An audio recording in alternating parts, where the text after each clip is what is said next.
Boa noite, pessoal. Então, para quem está chegando agora, boa noite, Renatinha, né? Para quem está chegando agora, eu peço, por favor, que os alunos do sétimo e do décimo respondam o questionário. Nós já vamos começar, estamos só aguardando a professora Raquel Queiroz. Estou super feliz com a participação de todos vocês. Já já a gente vai começar o nosso evento, né, professora Mirelle?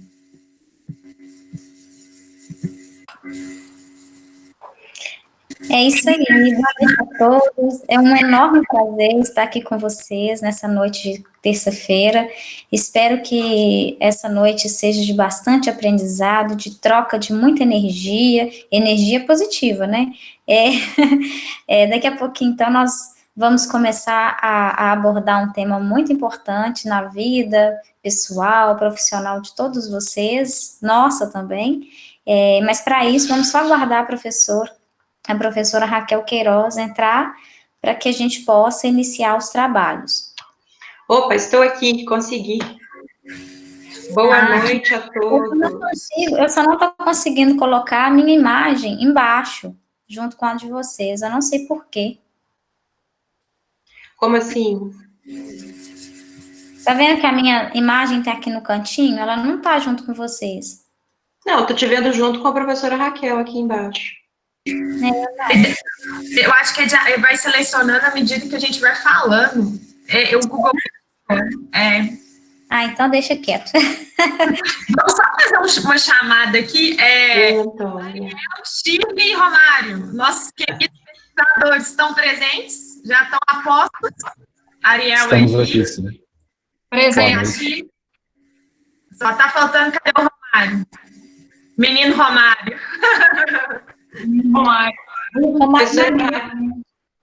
Professora Raquel, minha xará, já foi passado o formulário para ser preenchido? Vamos ressaltar novamente, né? Vamos ressaltar, pessoal do agora, né? Alunos do sexto, do sétimo e do décimo. Pessoal, responde esse formulário para mim, por favor. Se você for de manhã, responde para mim, Google Formulário, só alternativa, rapidinho, responde, por favor. Gente, deixa eu só dar um recado, que o Danilo me ligou, ele falou que esse formulário, ele também tem a finalidade de fazer um mapeamento acerca dos grupos de riscos dos alunos para o próximo semestre. Então, daí a importância de vocês preencherem, para que a faculdade possa, inclusive, mapear quais são os alunos e quantos alunos estão em grupo de risco, para que, quem sabe, no próximo semestre, nossas aulas retornem de forma física. Muito importante, então, gente, não deixa de preencher, não, hein? Aproveita aí, enquanto a gente está organizando aí a sala para iniciar, e já faz de uma vez, preenche esse formulário aí. Tudo em benefício aí, em prol do nosso retorno seguro aí, com fé em Deus, no comecinho do próximo semestre. Beleza. Muito obrigada. Hoje, Mirelle, nós esquecemos de separar uma música, né? A professora Silvia entrou. Olha, boa noite. Vocês já começaram? Ainda não. Então, eu posso só fazer uma pergunta? Pode. Eu queria saber se os meus alunos do sétimo B estão aqui. Eles estão aí? Os do sétimo B? Então, esperamos que sim. Mais vezes se não estiverem. Boa noite. Então, eu vou fazer a chamada aqui. E desculpa, professora, eu só queria dar mais um recado. Eles todos têm que responder para mim o questionário da CPA, tá? Obrigatoriamente, que foi pedido aí. 9 perguntinhas, viu, gente? Eu passei o link lá para o representante e para a Chile também. Obrigada, meninas. Prazer estar aqui com vocês, viu? Beleza, obrigada, gente. Muito bom. Boa noite, pessoal. Boa noite, tá vendo? Todo mundo respondendo. A professora Renata tá aqui com a gente. Renata. Olha. Eu não consigo chamar Renata, né? Renatinha. É porque eu sou muito alta, né? Eu entendo esse carinho todo. Não é por causa da intimidade. Também, Vai ser linda. É porque eu tenho vontade de abraçar a Renata. Tô toda vez que eu tenho, né, a vejo... Raquel, você é uma fofa, você é uma fofa. Vocês estão lindas. Também tenho, Renatinha, saudade. Oi, Silvia. Tá linda. Tá. Gente, como vocês estão lindas, elegantes. Olha, todas Liga sua maquiadas. câmera aí, menina. Ativa Isso sua aí eu não, câmera. fiquei com vergonha agora, eu vou ficar quietinha. Ah, meu Você é Deus. uma lindeza de todas. Lindas, lindas. Ótima O nível apresentação aqui para está muito vocês. alto, obrigada. Muito Raquel, alto sua esse nível linda, aqui. saudade de Depois- você. Também, muito. Depois de alguns dias, eu até amarrei o cabelo. Tão linda. Gente, boa apresentação para vocês. Estou aqui só namorando a beleza de vocês e todo o conhecimento, viu? Beijo, Obrigada. beijo, beijo. Raquel Queiroz, Eu estou cá. Silvia, tem como você disponibilizar esse link lá no grupo para os alunos responderem? Ou só pode responder quem está na palestra? Sim, eu disponibilizo sim, é porque eu mandei para o representante, cadê o Romário? Eu mandei aí para o Romário, mas eu vou disponibilizar agora lá no outro chat, disponibilizo aqui também, tá, Silvia? Eu disponibilizei esse link lá na nossa turma. No nosso WhatsApp. Sim, é porque a Silvia não é da turma, desculpa. Não, a Silvia é do 10. A Silvia é do 10º, desculpa, Romário. Romário, o seu áudio não está muito bom. Seu áudio está um pouquinho... Não seria porque tem muitos microfones ligados, não? Pode ser. Pode ser. Nós fizemos um teste agora há pouco e estava tudo certo. Ah, Nós então estamos ótimo. com o número aumentando aí, 77 pessoas. A gente está tentando alcançar 251, que a gente quer derrubar o Google mesmo, tá? Então, vamos caminhar para isso aí. Gente, boa noite. Deixa eu só fazer um comentário super rápido. Quem está falando é a Flávia Lopes. Eu estou do 6º A na manhã. E toda vez que eu vejo você, já não é a primeira live que eu vejo as professoras mulher, né? E eu gosto muito, assim, eu me sinto muito privilegiada e inspirada, porque todas vocês, além de femininas e de muito competentes, assim, são lindas no que fazem, tanto no lado profissional quanto como pessoa, sabe? Eu me sinto inspirada quanto a isso, principalmente agora estudando mais sobre o feminino, enfim. Queria agradecer vocês por isso. Flávia, você é um exemplo de aluna para nós, né? Todos vocês são muito especiais, mas como você é um pouco mais participativa, acaba que você fica mais próximo de todos nós, né? Então, sempre abraçada por todas nós, você está sempre, né, nas nossas lembranças, nos nossos comentários, de aluna boa, de aluna engajada, porque é realmente o que você é, viu? Obrigada. Viu também? Gente, a Flávia é uma fofura. Nossa, eu fico emocionada, né? Enfim, acho que podemos começar, né? Já começou 9 horas, né? Acho que a gente pode começar, né, professora? Vamos lá, então, pessoal.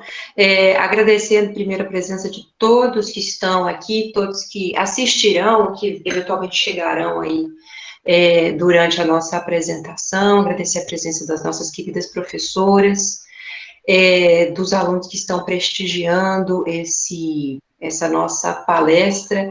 Quem vai brilhar hoje, na verdade, são 3 grandes alunos, pesquisadores, que fazem parte do nosso, inicialmente, grupo de pesquisa, que evoluiu para um grupo de extensão. Nós estamos caminhando aí para o 2º ano, acabamos de nos tornar um grupo de extensão da Faculdade Kennedy, o que nos traz mais responsabilidades, mas certamente ganhos, tá? Eu sei que muitos de vocês desconhecem a temática que nós vamos tratar aqui, então nós faremos uma breve introdução, as professoras Mirelle e professora Raquel Cabelo, que são as minhas colegas que estão junto comigo aí na coordenação desse projeto de extensão de direito sistêmico, especificamente constelação familiar, farão essa introdução para contextualizar, ajudar aí a situar todos antes da fala dos nossos queridos alunos do 7º B, né? Coincidentemente do 7º B, nós temos aí a fala hoje do Romário de Assis, do Ariel Marques e da Shirley Caldeira, trazendo essa perspectiva sobre a vida e a morte dentro da constelação familiar, tá? Nós vamos falar na verdade, eles falarão sobre a perspectiva de um autor que é muito conhecido aí pela nossa querida professora Raquel Rabelo, o Bert Hellinger. É um livro de sua autoria, A Fonte Não Precisa Perguntar pelo Caminho. E essa será a temática trazida. Falando rapidamente, mas com muita importância, muita relevância sobre esse grupo de extensão, gente. Esse grupo de extensão, antes da quarentena, né, a gente conseguia se reunir, aí a gente estava enveredando aí pelo segundo ou terceiro livro, acredito que segundo livro, segunda obra do Bert Hellinger. Então, é um grupo de estudo caminhando para a produção de palestras, de divulgação do tema, não só no ambiente acadêmico, né, trazer para o conhecimento dos nossos queridos alunos e colegas o que vem a ser a constelação familiar e a forma, essa utilização, a ferramenta de mediação no âmbito judiciário, mas também se tornar, tão logo a gente consiga retornar para a rotina, voltar para a rotina, trazer isso para a comunidade. Então, um dos grandes objetivos do nosso grupo é estender esse conhecimento, as discussões a respeito da constelação familiar para a nossa comunidade, né, através de palestras, através de seminários, e esperamos que isso possa ser feito o mais rápido possível, porque já são quase 2 anos de muito estudo, de muita leitura, de muito debate. Os meninos aí já foram responsáveis por produção de artigos muito relevantes na esfera acadêmica, então agora é a hora deles brilharem aqui para vocês e estimularem vocês também a fazer pesquisa acadêmica, tá? Seja a respeito desse tema ou de outros. Vou passar a palavra para a nossa querida professora Mirelle, em seguida a professora Raquel Rabelo. Então, uma ótima palestra para todos nós, gente. Obrigada. Obrigada, professora Raquel. É uma honra para todos nós, termos aí mais de 100 pessoas participando deste grande sistema de trocas de sensações e energias. Espero que todos estejam movidos aí por bons pensamentos, por pensamentos positivos, pensamentos que possam engrandecer a nossa alma. Bem, como muito bem pontuado pela professora Raquel Queiroz, nós já estamos aí caminhando para o 2º ano de bastante pesquisa, de bastante estudo, e vocês, alunos, de uma forma em geral, são a essência da academia. Por isso, é muito importante que todos mesmo, participem dos projetos acadêmicos. Primeiro, para o melhor desenvolvimento profissional, e segundo, para o exercício da função social do aluno. Né? Não é só a faculdade que tem o exercício da função social, o aluno também tem o seu exercício da função social. E para introduzir, gente, o tema, mesmo porque tem muitos que aqui estão participando, que não sabem nada do que é a constelação familiar, não sabem nada do que vem a ser o pensamento sistêmico, eu gostaria aí de trazer algum norte para vocês, tá? Até porque os alunos vão falar, né, sobre vida e morte, e como que iniciar vida e morte sem falar, sem trazer, sem abordar o que é constelação familiar, o que é o pensamento sistêmico ou o direito sistêmico. Deixa eu só permitir aqui que tem muita gente participando de fora. Então, o que seria aí essa constelação familiar, já que o tema, né, nossa abordagem de hoje vai se pautar, sobretudo, a partir da constelação familiar. Bem, pensar em constelação familiar parte do pressuposto primeiramente, de um rompimento de um modelo, de um sistema e de uma ciência cartesiana, tá? Nós estamos rompendo com um modelo paradigmático de ciência, aquele sistema dual, aquele sistema em que só é possível identificar certo e errado, aquele sistema que é de certa forma, objetiva e traz, sobretudo, do ponto de vista da lógica. Nós vamos, a partir da constelação familiar, pensar na ciência a partir da complexidade social, a partir da intersubjetividade do indivíduo, a partir do que é contraditório, pensar em desordem, pensar que a complexidade do sistema em que vivemos interfere nas nossas relações e nos nossos sistemas nos quais nós estamos introjetados nele. Então, pensar no múltiplo e não apenas no uno. Pensar de forma para além da lógica. Pensar que não existe somente certo e errado. Que o certo e errado vai depender do ponto de vista. E que pensar em ciência e pensar em pesquisador não é possível em pensar em neutralidade. O pesquisador, ele faz parte desse processo de construção do conhecimento, segundo entendem Maturana e Edgar Morin. Mas o que seria mesmo essa constelação familiar que se pauta nesse pensamento complexo? Bem, a constelação familiar, gente, ela é uma técnica terapêutica desenvolvida por Bert Hellinger em 1978. Ele nasceu, o Bert Hellinger, ele nasceu em 1925, ele foi seminarista católico da ordem dos beneditinos, estudou filosofia, teologia, pedagogia, ele estudou outras formas de terapia, psicoterapia de grupo, psicanálise, o GEMAL, Gestalt, análise transacional, script, hipnoterapia, programação neurolinguística, o PNL, deixa eu só autorizar aqui. Então, e além disso tudo, o Bert Hellinger, gente, ele teve uma influência muito forte de uma tribo africana Zulu. Ele viveu durante 16 anos nessa tribo, onde foi missionário.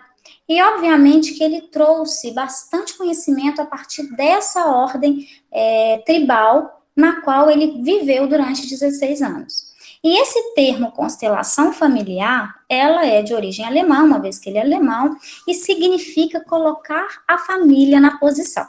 Colocar a família na posição. Quer dizer que existe uma desordem familiar e que é necessário colocar a família nessa posição, tá? A constelação familiar, gente, ela é considerada uma terapia rápida, uma terapia pontual, ela é imagética. O que seria isso? Através de imagens. O constelador, ele posiciona ali as pessoas, né, ou através de esculturas, de bonecos, para que haja uma formação do campo morfogenético. O que é isso, né? Essa formação do campo genético é justamente nessa formação do campo morfogenético que, através da utilização das leis e dos pensamentos sistêmicos, para que possam ali surgir os emaranhados. O que seriam esses emaranhados? São os conflitos, não é isso? São os conflitos. E a partir do surgimento desses conflitos, o constelador, juntamente ali com os constelados, consegue identificar as causas dessas desordens, dessas desconexões, desses vínculos, desses laços que foram rompidos. E Bert Hellinger, gente, ele, a partir de todo esse estudo, de toda essa compreensão, de todo esse arcabouço que ele vivenciou, ele compreendeu que muitos problemas, dificuldades, doenças que os seus clientes estavam ali tendo, estavam ligados a destinos passados, a destinos de dos seus próprios grupos familiares, ou seja, seria uma repetição da história vivenciada por aquelas famílias de origem, que eram transmitidas ao longo de gerações, e que, em razão disso, muitas doenças eram desencadeadas e geravam emaranhados, desequilíbrios, dentro daquela família, tá? Então, essa é a ideia de constelação familiar. Mas nós temos um outro conceito, que é o conceito do direito sistêmico. O direito sistêmico, ele se pauta nas leis previstas aí da constelação familiar, tá? Então, ele utiliza das leis sistêmicas para utilizar as leis sistêmicas no direito. Tá? Então, a constelação familiar é uma terapia imagética, uma terapia rápida, pautada em leis sistêmicas. O direito sistêmico, por sua vez, utiliza dessas leis sistêmicas para utilizar no direito, ok? Quais seriam essas três leis? Seriam, né, o pertencimento, a hierarquia e o equilíbrio. Eu não vou adentrar nessas três leis, vou deixar isso para um próximo momento, tá bom? Mas quem desenvolveu esse termo direito sistêmico foi um brasileiro. Um juiz, não é isso? Cujo seu nome é Sam Storck. Então, o Sam Storck, ele é um juiz, não é isso? Baiano, e ele vem aplicando aí a técnica da constelação familiar e vem tido bastante resultado na sua comarca. Deixa eu só permitir. Então, como eu disse, o direito sistêmico é a utilização das leis, das ordens da constelação familiar aplicada ao direito, tá? E para que vocês possam compreender melhor toda essa lógica, eu separei aqui um videozinho aqui do YouTube, para que vocês possam aí entender melhor esses conceitos. Os alunos do 10º período, se tiver aluno do 10º período aqui, com certeza eles já devem ter assistido esse vídeo, mas eu acho que vale super a pena passar para vocês ficarem um pouco mais por dentro do que nós estamos falando, do que nós vamos falar, né? Nós não, né? Os alunos. Deixa eu só compartilhar aqui minha tela com vocês.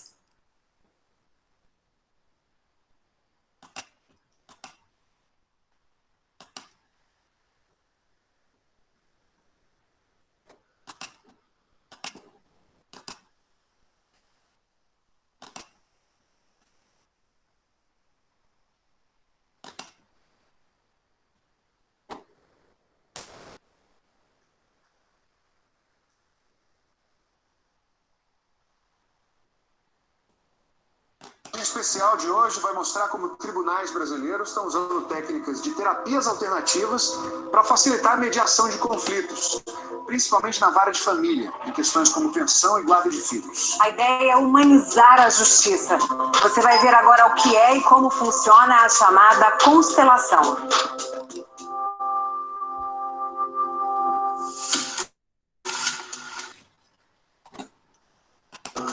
Eu lhe agradeço imensamente pelos filhos que tivemos. Eu quero ficar do lado da minha mãe, sem o meu pai. Eu e sua mãe cuidaremos de você. Esse é o salão do júri do Fórum de Itabuna. Mas o que vai acontecer aqui não tem nenhuma relação com qualquer tipo de julgamento. Na plateia, a gente vê homens e mulheres que enfrentam as dificuldades de uma separação, mas que estão dispostos a olhar para estes conflitos de um jeito completamente inesperado. Qual que é a sensação quando o filho fica do lado do pai? Alívio. Isso aqui é muito pesado para uma criança. Até parece um teatro, mas quem dirige a cena é um juiz. De uma forma consensual. O que acontece aqui é uma espécie de sessão de terapia. Funciona assim, o juiz escolhe uma entre tantas histórias parecidas. São casos de guarda, pensão de filhos, partilha de bens. Qualquer voluntário pode fazer o papel dos envolvidos no conflito. É uma separação, o casal teve algum tempo de convivência, tem um filho. Isso é tudo que o juiz conta ao público. Agora, é com os voluntários. Eu preciso de alguém que não conheça nenhum dos dois, do casal, e que possa representar o homem. Este homem vai representar Francisco, que enfrenta uma separação complicada. Francisco fica assistindo. A ex-mulher dele, Larissa, também está na plateia. Ela entrou na justiça para discutir a guarda e decidir a pensão do filho de 1 ano e meio. Uma voluntária representa a ex-mulher de Francisco. Notamos que ela olha para o chão, ele olha para ela. Um dia antes dessa sessão no tribunal, ele contou pra gente como o casamento acabou. Ela se sentiu ficou muito magoada com o erro que eu cometi. O erro que você cometeu? Traição. Queria que ele sumisse na minha vida. Eu lamento ter um filho dele. Ele está aqui olhando para ela. Nessas sessões, que acontecem em muitos tribunais do Brasil, as cenas nunca têm roteiro. Podem durar poucos minutos ou algumas horas. O juiz faz perguntas aos representantes de Francisco e da ex-mulher. O que acontece aqui? Esse me senti muito rejeitado agora. Ela procurava Ela estava procurando essas pessoas. São pessoas que, de alguma forma, fazem falta para ela. A certa altura, a representante de Larissa se emociona muito. Ela ainda não consegue olhar para ele. O homem que representa Francisco também. Agora eu olho a pessoa toda. Tita, eu sinto muito. Eu sinto muito. O que acontece quando ele fala isso? Dói. Dói, mas é bom de ouvir. Me sinto vista. Quando acaba, Francisco diz que reconheceu a participação da própria vida no palco improvisado. Ver minha vida retratada, sendo ensinada por outras pessoas, acabou me fez olhar para outros lados da minha vida que eu não tinha percebido antes. Como isso é possível? O juiz usa uma técnica terapêutica chamada constelação familiar. Ele diz que os representantes seguem impulsos inconscientes que surgem durante a sessão. Não é um teatro. As pessoas não foram ensaiadas para fazer isso. Elas sentem e fazem. Então, esses sentimentos são genuínos, são verdadeiros. E você sentiu o quê? Eu senti vontade de me distanciar daquele conflito, de ficar mais próximo ao pai. A gente não trabalha com fatos racionais. Isso é importante que seja compreendido. É consentimento. Sam Storch é juiz na Vara da Família e pioneiro no uso das constelações no judiciário brasileiro. Foi um jeito de combater uma frustração antiga. Para ele, uma sentença nem sempre encerra um caso. Tinha a sensação de estar enxugando gelo. As pessoas não ficavam satisfeitas com a solução da justiça. O conflito entre elas continuava. E era uma questão de tempo para ter um novo processo para rediscutir a questão. Esse desembargador diz que a constelação é um avanço para a justiça. O juiz aprendeu na faculdade o que é a briga, o conflito, o confronto. Ele conhece o processo.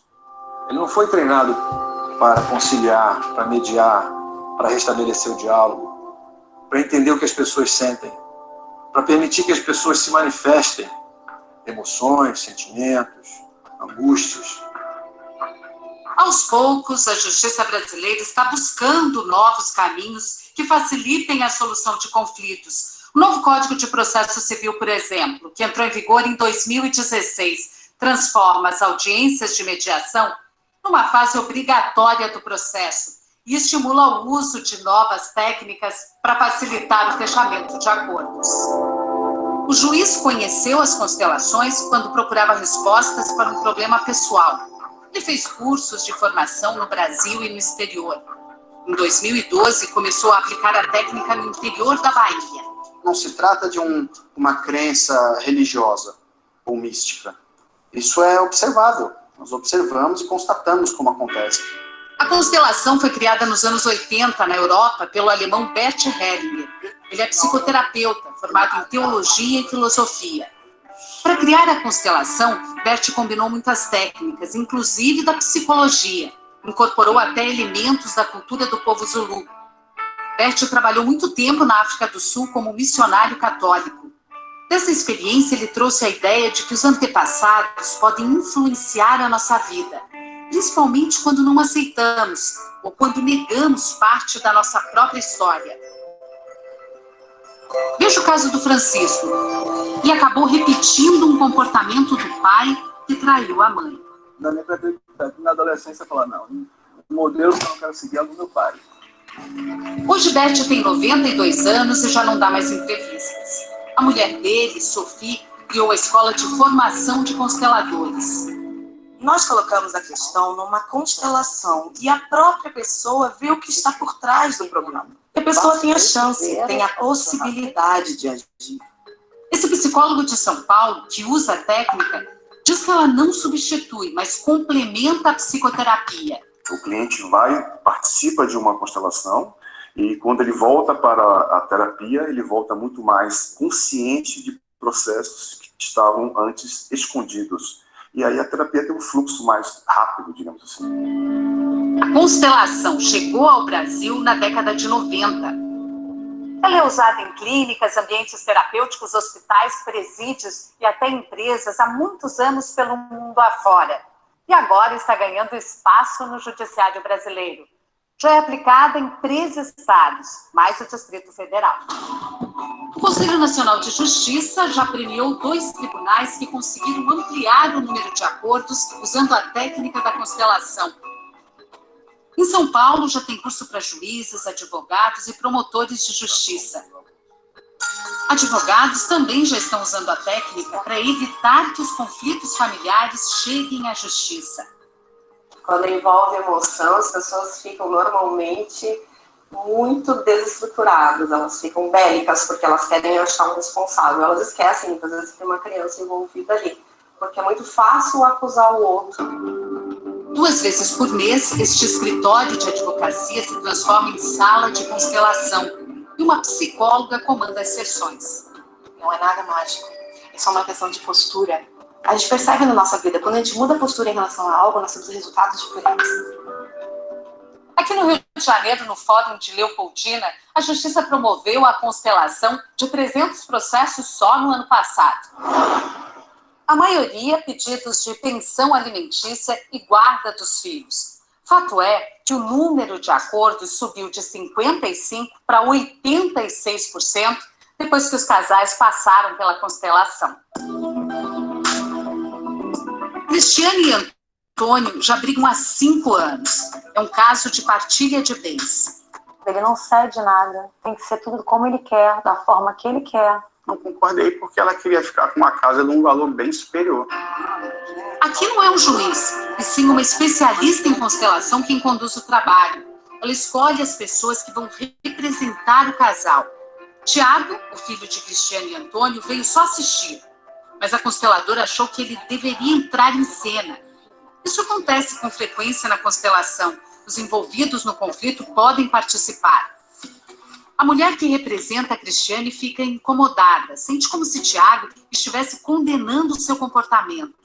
Uma sensação como se esse olhar me julgasse.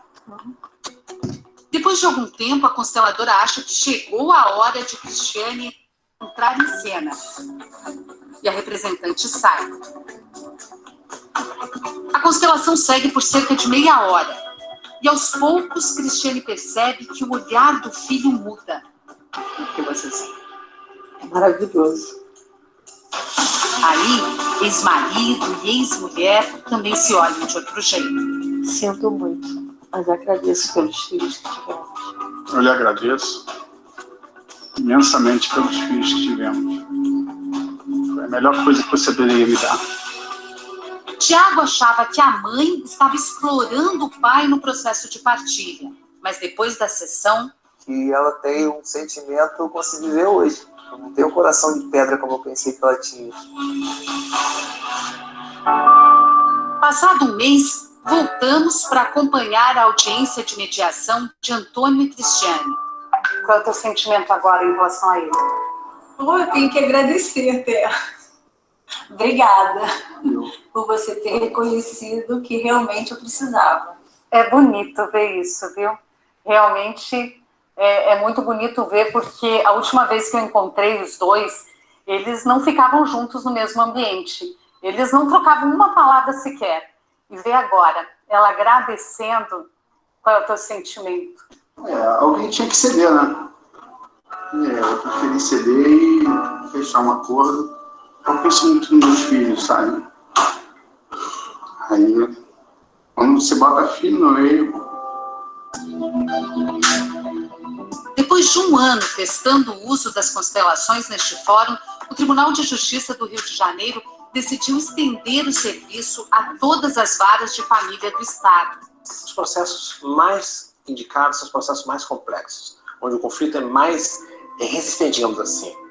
A experiência mostrou que os casais que passam pela constelação não voltam a brigar na justiça.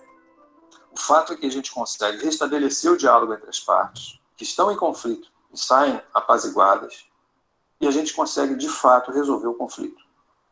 Não há mais processo depois disso. Na Bahia, 90% dos casais que participaram da sessão acompanhada pelo Fantástico também conseguiram encerrar os processos que estavam em discussão na justiça. E você lembra do Francisco? Um mês depois, voltamos para ver o fim dessa história. O casal fechou um acordo e mais que isso. O que mudou? A disposição para a harmonia. De um lado e de outro. Ainda existe um pouco de mágoa, mas a vontade de querer prosseguir é bem maior.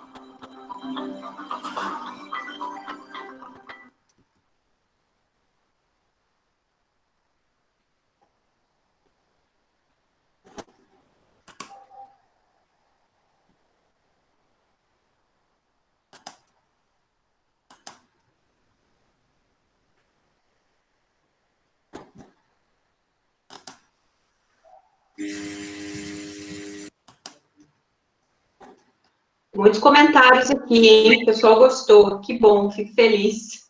Ficamos felizes. Não tem como não emocionar, né? Na verdade, né, a ideia da constelação familiar é essa, né? É humanizar um pouco as nossas relações e os nossos conflitos.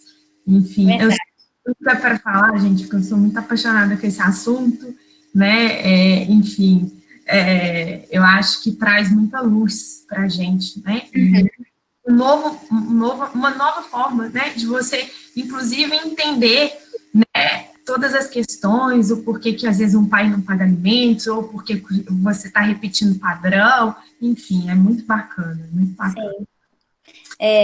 E o vídeo, né, foi capaz de nos mostrar que, e muitas vezes, aquele processo tradicional, através de uma visão simplista, imposta por uma lei, imposta por uma sentença, pode até trazer um alívio momentâneo, uma trégua momentânea, mas o conflito, muitas vezes, continua. E não é capaz, né, nesse modelo de processo tradicional, não é capaz de solucionar verdadeiramente a questão e restabelecer a ordem entre as pessoas. Então, daí, pensando por esse olhar sistêmico, tendo como base as leis sistêmicas e uma ciência a partir desse olhar complexo, de, né, deixar de lado esse modelo paradigmático de ciência cartesiana, é que o judiciário vem aí utilizando da técnica terapêutica da constelação familiar, e muitos advogados já vêm fazendo movimentos sistêmicos em suas atuações. É claro que para se tornar um constelador hoje no Brasil, você precisa fazer um curso de capacitação para se tornar um constelador. Não é simplesmente, gostei, vou começar a ser, né, vou me tornar um constelador. Não funciona dessa forma.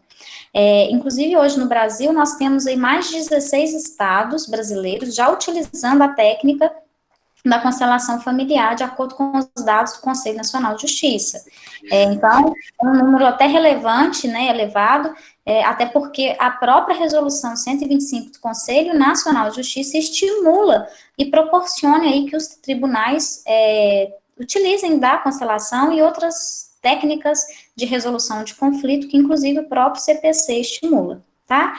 E eu termino a minha fala, passo aí a palavra para a professora Raquel, e muito obrigada.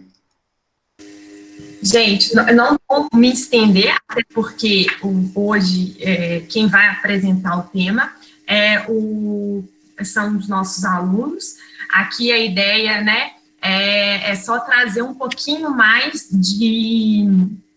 Na verdade, eu sempre acredito nessa questão de luz, né, trazer mais um pouquinho de conhecimento sobre essa nova visão, esse novo olhar do direito. Não só aquela ideia, né, de litigar, de brigar.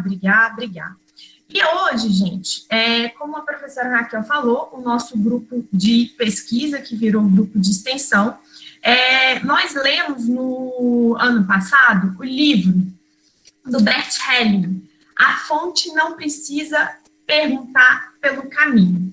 E aí, nesse livro, são textos, né, foram textos reunidos a partir de cursos, né, de formação de constelação familiar. E aí o Bert Helling organizou, né, esse livro, tem vários temas, e nós escolhemos, né, o tema vida e morte para falar hoje. É interessante, gente, só para destacar que o Bert Helling, ele faleceu em setembro do ano passado, porque no videozinho ele ainda estava vivo, né? Mas ele nos deixou em setembro do ano passado.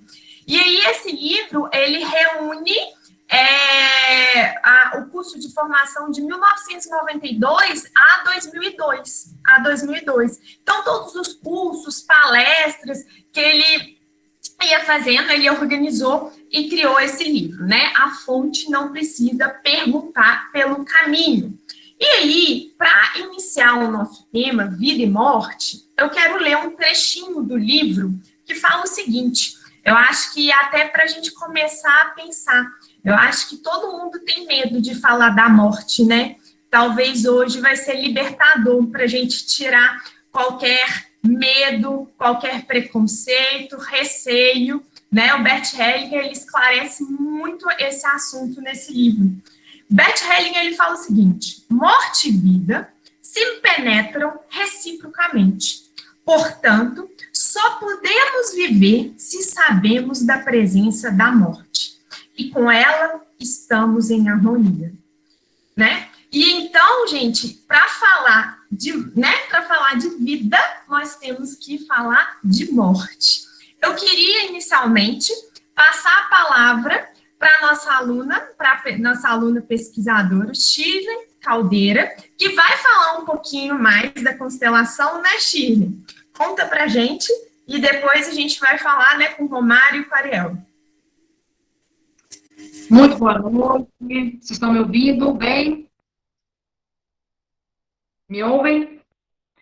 Então, inicialmente, eu gostaria de agradecer, né, a cada um que tirou um pouco do seu tempo para prestigiar a nossa apresentação, agradecer aos colegas do 7º B, aos colegas da Kennedy de outras salas, de outros turnos, a também a comunidade externa à academia, que eu sei que tem pessoas aqui de fora, agradecer a presença de alguns professores aqui do convênio, nós nos sentimos lisonjeados com a presença de vocês, e também, principalmente, agradecer às professoras, coordenadoras e orientadoras de extensão, do direito clínico, das constelações familiares. E dizer que eu me sinto, sinceramente, muito feliz em fazer parte desse grupo. Então, inicialmente, gostaria de esclarecer que a abordagem do nosso estudo, do nosso grupo de pesquisa, é uma abordagem científica e não uma abordagem religiosa.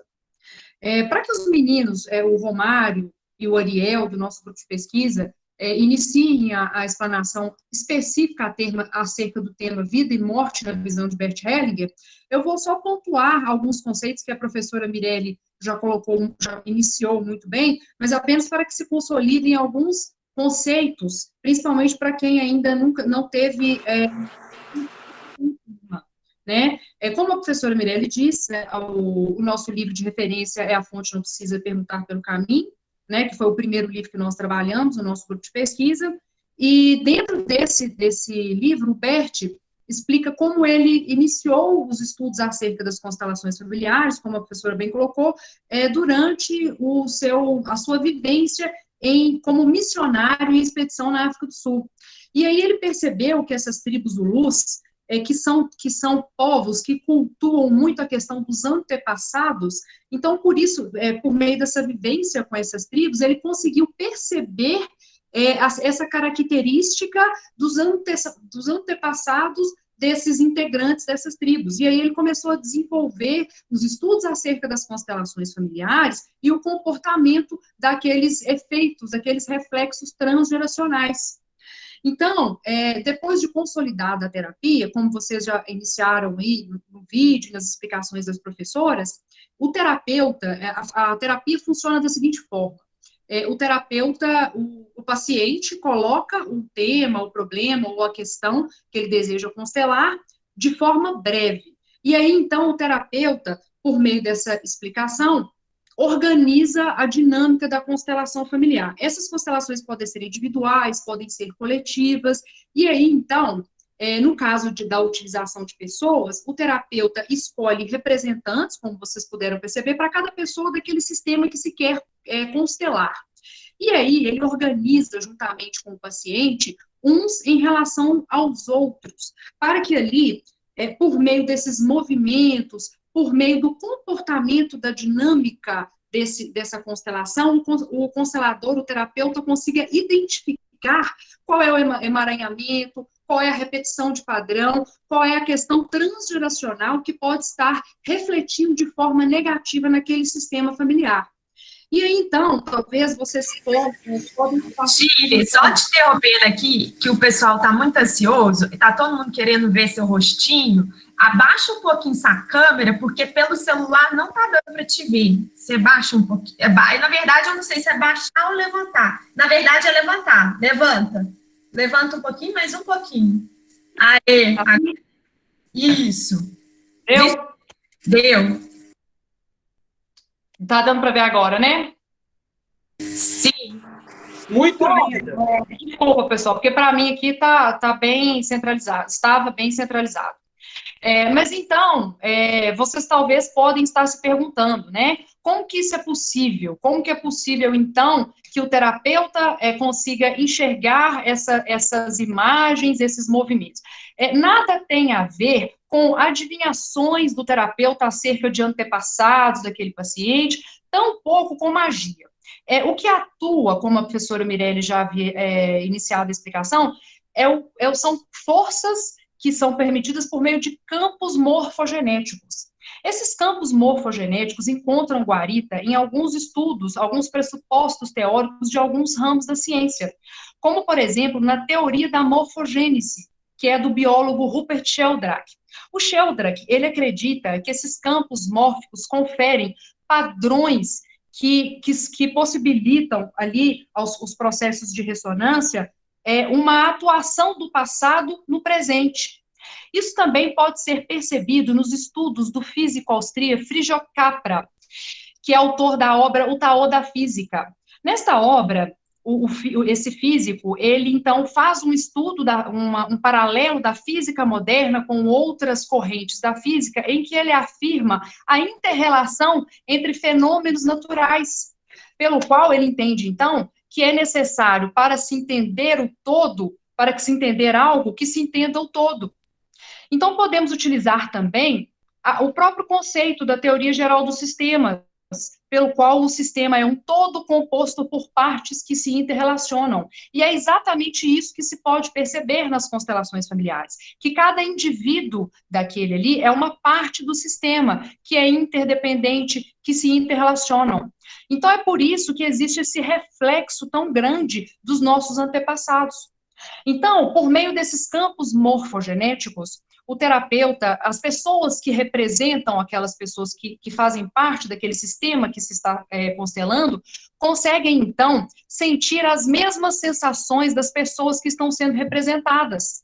Ainda que não se conheça as pessoas, ainda que não se saiba acerca da história, como bem colocou o Dr. Sami no vídeo que vocês assistiram. As pessoas que são escolhidas são voluntárias. Elas não conhecem as pessoas que fazem parte daquele sistema que está sendo colocado naquela dinâmica, tampouco conhecem acerca da sua história, mas conseguem, por meio dessa atuação, desse campo de força, ter essas mesmas sensações. Sendo assim, o terapeuta consegue, por meio da interpretação dessas imagens, como a professora Mirelle bem colocou, né, por meio da técnica imagética, interpretar qual seria, então, o emaranhamento, qual seria a repetição de padrão, qual seria o problema que estaria refletindo negativamente na vida daquele indivíduo. E isso é chamado, por Bert, de método fenomenológico.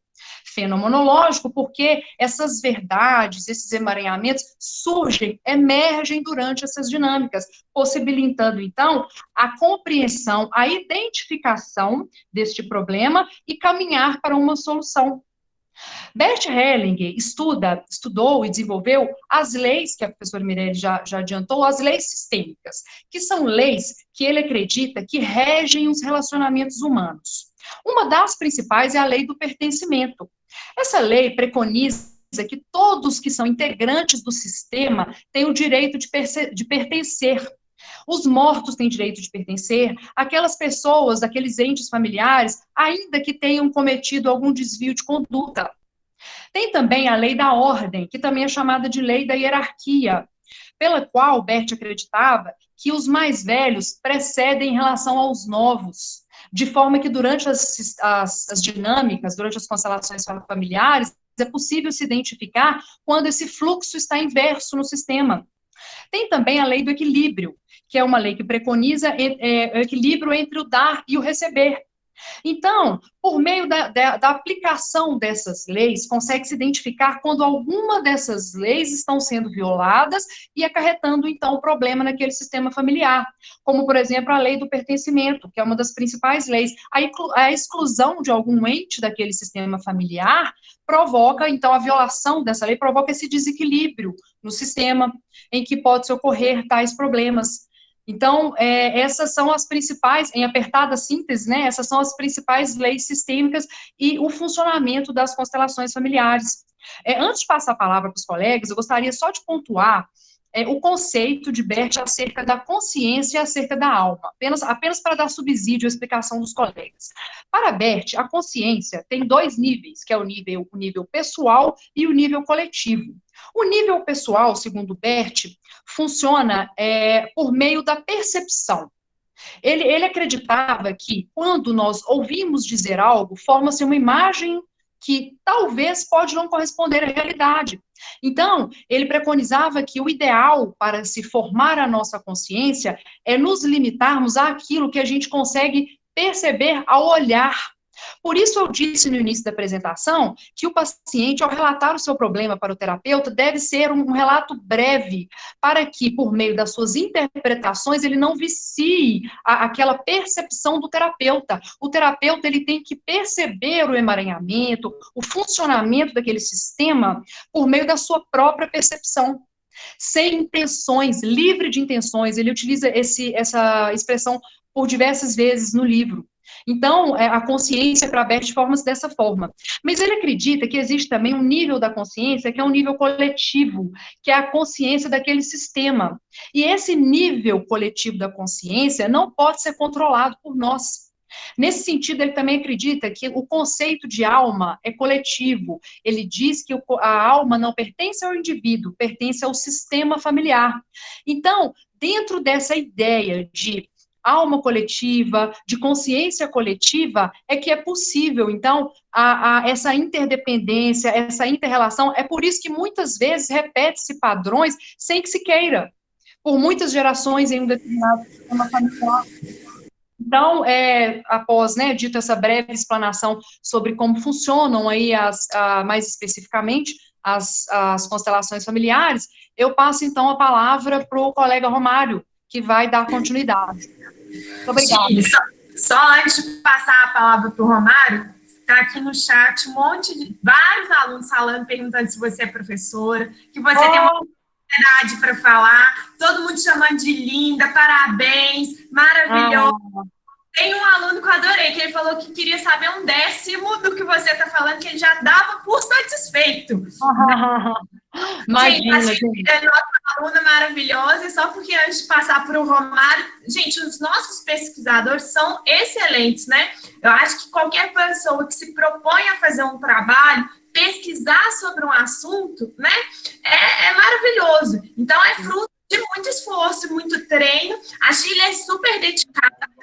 Enfim, todo mundo é capaz, mas paga o preço, né, Chile? Tem que estudar. Verdade. É verdade. Pessoal, o nosso... aqui da competição mineira de processo civil e a gente não para. O nosso grupo de extensão não é brincadeira, não. Não vou falar melhor, não, mas assim, é só surpresa boa, tá? É alto nível. Então, se preparem. Muito obrigada, pessoal, pelas considerações aí. Sinto-me, sinceramente, lisonjeada. Então, agora o Romário, né, também alto nível, vai falar um pouquinho sobre vida e morte. Boa noite, pessoal. Todos me ouvem bem? Beleza. Depois de uma oratória impecável da Chile, fica até difícil da gente falar qualquer coisa, né? Fica até meio constrangido agora de fazer qualquer tipo de exposição. Primeiro, eu queria muito agradecer a presença de todos. Eu acho que somos aqui mais de 130 pessoas. Fico lisonjeado em saber que cada um tirou um tempinho para poder nos ouvir, para poder aprender também um pouquinho conosco. Muito obrigado mesmo. Queria, em especial, agradecer ao nosso grupo de pesquisa, nosso grupo de extensão. Muitíssimo mesmo obrigado às professoras. Falar sobre morte é muito complexo, né? É difícil falar sobre morte. Na verdade, nós fomos fazer um bate-papo de amigos, quase nunca se fala sobre morte. Quando fala assim, numa roda de amigos que entra esse assunto de morte, automaticamente alguém já vem falar, poxa, que papo ruim, o que é isso? Eu não quero falar sobre isso. Porque é, na verdade, um tabu, é difícil de falar, porque quem morreu nunca voltou para nos passar essa experiência, né? Então, é um assunto que não é tratado no nosso dia a dia. Então, por isso que nos traz este espanto. Queria brevemente só reportar também aqui, quando fui convidado pela professora Raquel, inicialmente para poder participar do grupo, né, que a início era um grupo de pesquisa, me lembro que virei para Chile e falei para ela assim, Chile, esse negócio é meio estranho, aquele preconceito que sempre fazemos, né? E antes da nossa primeira reunião, fiz uma pesquisa breve, para não poder chegar 100% cru na reunião, né? E quando eu cheguei lá, fui vendo, fui aprendendo, e tive uma experiência também de constelação. E para quem aqui estamos fazendo uma apertada síntese, né, sobre, vale a pena pesquisar, vale a pena se inteirar sobre o assunto, porque eu cheguei à conclusão de que tudo em nossa vida está dentro deste sistema, quer seja profissional, quer seja sentimental, tudo tem um motivo, tudo tem um porquê, tudo tem uma explicação, e todos os conflitos, esses emaranhados, eles podem se solucionar. Pois bem, primeiramente eu queria ressaltar o que foi dito inicialmente para a professora Mirelle, aquilo que a Shirley também ressaltou, que devemos distanciar, separar a questão da constelação familiar de um conceito religioso, que nada tem a ver, certo? É essencial nós ressaltarmos que aqui nós estamos tratando de uma questão científica. Todo aquele currículo que a Mirelle contou do Bert, filósofo, todo aquele preparado que ele tem, se distancia muito da questão religiosa. Pois bem, morte é aquilo que nos traz bastante medo, porque nós a desconhecemos, não é verdade? E sempre a morte ela se mostra tão grande, tão cheia de força, e é isso que nos causa bastante medo. Vale ressaltar que muitas pessoas entendem que a morte ela é um fim. A morte ela é um fim. E bem sabemos que a vida ela é algo transitório. É interessante ressaltar que tem um dito popular que diz que a única certeza que temos é que iremos morrer. É basicamente por isso mesmo, porque a vida ela tem essa fase, ela é transitória. É a única certeza que nós temos. Mas, como a professora Raquel bem leu no início da introdução do Bert, que seria também uma frase que eu queria repartir, que eu queria compartilhar com vocês, que ela já disse, Bert ele começa esse capítulo dizendo o seguinte: morte e vida se penetram reciprocamente. Portanto, só podemos viver se sabemos da presença da morte e com ela estamos em harmonia. O que seria essa harmonia? Primeiramente, nós devemos pensar no sistema. Nesse sistema familiar, não existe nenhuma distinção de vivos e mortos. Não existe quem está vivo e quem está morto. Todos fazem parte, todos pertencem. Vivos e mortos pertencem. Igual a Shirley bem pontuou essa questão dessas leis, a lei do pertencimento, a lei da ordem, a lei do equilíbrio, elas também se aplicam àqueles que já se foram. Tem-se um conceito meio que desvirtuado de quem morreu, já foi embora, que não faz mais parte e acaba sendo esquecido. Tem até aquela questão cultural de se colocar uma lápide nos túmulos, né?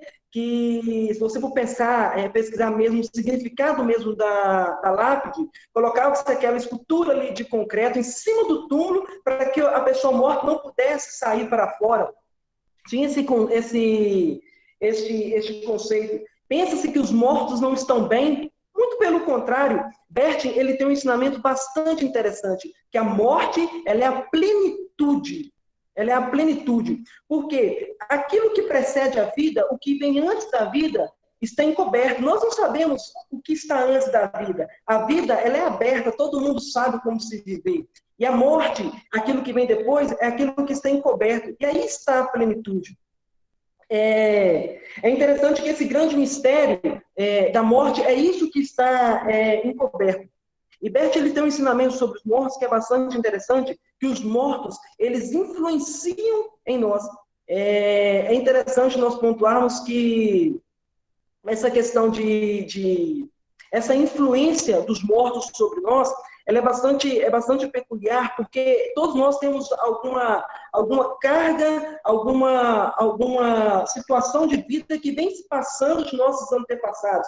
É bem pontuado que esses conflitos, muitos conflitos familiares, muitos conflitos profissionais, eles são realmente em decorrência desses emaranhados. Bert, ele coloca algo muito interessante: quem morre jamais pode ser excluído do sistema familiar. A exclusão, ela pode acarretar em conflitos emaranhados que podem se perpetuar durante gerações.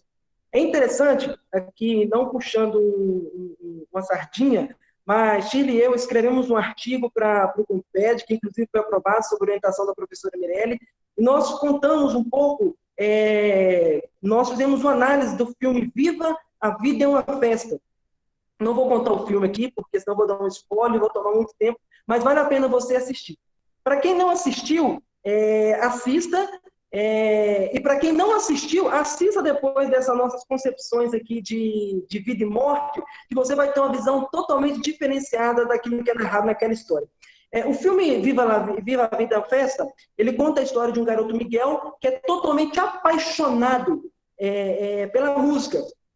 E ao contrário da sua família, a família dele tem uma aversão muito grande a qualquer tipo de som, qualquer tipo de batuque. A família dele já criava ali aquele conflito e tal. E Miguel, uma criança, ele é muito apaixonado por música, e ele se sente atraído.